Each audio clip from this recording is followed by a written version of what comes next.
Okay dear students, अबील Ahmad आपके AFM के tutor. AFM के स्टूडेंट्स के लिए बहुत ही जबरदस्त न्यूज़, गुड न्यूज़। अब आप सोच रहे होंगे सर अब कौन सी गुड न्यूज़ आ गई। आप तो माशाल्लाह पहले ही एएफएम में वर्ल्ड पोजीशन अल्हम्दुलिल्लाह प्रोड्यूस कर चुके हैं एंड इतना अच्छा अल्हम्दुलिल्लाह आप रिजल्ट प्रोड्यूस करते हैं एएफएम के अंदर। एफएम में आप वर्ल्ड पोजीशन इनटू माशाल्लाह दे चुके हैं पूरी दुनिया को। तो अब कौन सी गुड न्यूज़ आ गई एएफएम में है। एक बहुत ही बड़ी न्यूज़ है एएफएम के लिए। एक बहुत अच्छा चेंज मैं कह सकता हूँ एएफएम के स्टूडेंट्स के लिए।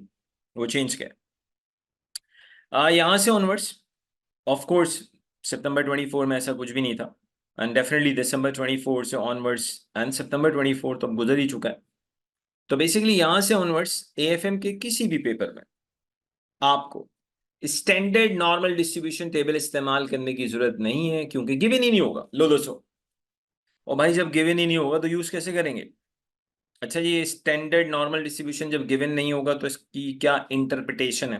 देखो, पहली चीज, बी सॉप में किसी जमाने में इसे इस्तेमाल किया करते थे और बी सॉप के कैलकुलेटर की डेवलपमेंट के बाद इसकी जरूरत खत्म। बी सॉप में तो अब हम इस्तेमाल करते ही नहीं है। बचा एक और एरिया जिसका नाम है, क्या नाम है बताएं, चलें नाम बताएं, नाम बताएं।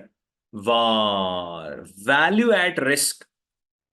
तो बेटा वैल्यू एट रिस्क के अंदर हम इसे यूज किया करते थे, स्टैंडर्ड नॉर्मल डिस्ट्रीब्यूशन टेबल को। अब जबकि ये टेबल ही गिवन नहीं होगा तो वैल्यू एट रिस्क में भी इसका कोई यूज नहीं है।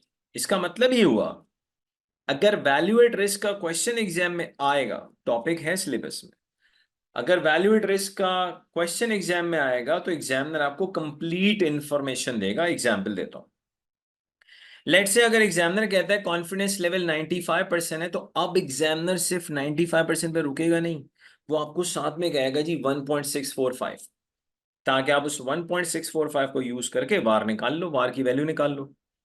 अगर एक और एग्जाम्पल ले लेते हैं, एग्जामिनर अगर 99% कॉन्फिडेंस लेवल की बात करता है, तो बेटा एग्जामिनर आपको सिर्फ 99 पे नहीं रोकेगा, साथ में 2.33 भी देगा, ताकि आप उस 2.33 को यूटिलाइज करके वार की वैल्यू को कैलकुलेट कर लो। तो ये एक अच्छा चेंज है मेरे ख्याल से स्टूडेंट्स के लिए स्पेशली। इससे पहले भी हमने चेंज देखा, MM प्लस टैक्स इक्वेशन में चेंज आया, बीसॉप कैलकुलेटर ने आके बीसॉप की कैलकुलेशन बहुत आसान कर दी। और एक चीज़ और हमने ऐड भी की और स्टूडेंट के साथ अपने यूट्यूब चैनल पे भी शेयर की, कि अगर आपके पास कोई ऐसा क्वेश्चन आ जाए जिसमें कंप्लीट बीटा एसिड का फॉर्मूला यूज करना पड़े, यानी कि बीटा डेट भी हो, तो उसे कैसे स्प्रेडशीट पे एक्सेल पे सॉल्व करवाते हैं, उसको भी मैं हम करवा चुके हैं अपनी रेगुलर क्लासेस के अंदर भी, रिवीजन क्लासेस के अंदर भी, और ऑन यूट्यूब पे भी वो मौजूद है। सो इसी तरह की अपडेटेड वीडियोस अगर आप देखना चाहते हैं तो आप ज़रूर हमारा यूट्यूब चैनल सब्सक्राइब करें, ताकि आपको मज़ीद बेनिफिट हो सके। So thank you very much.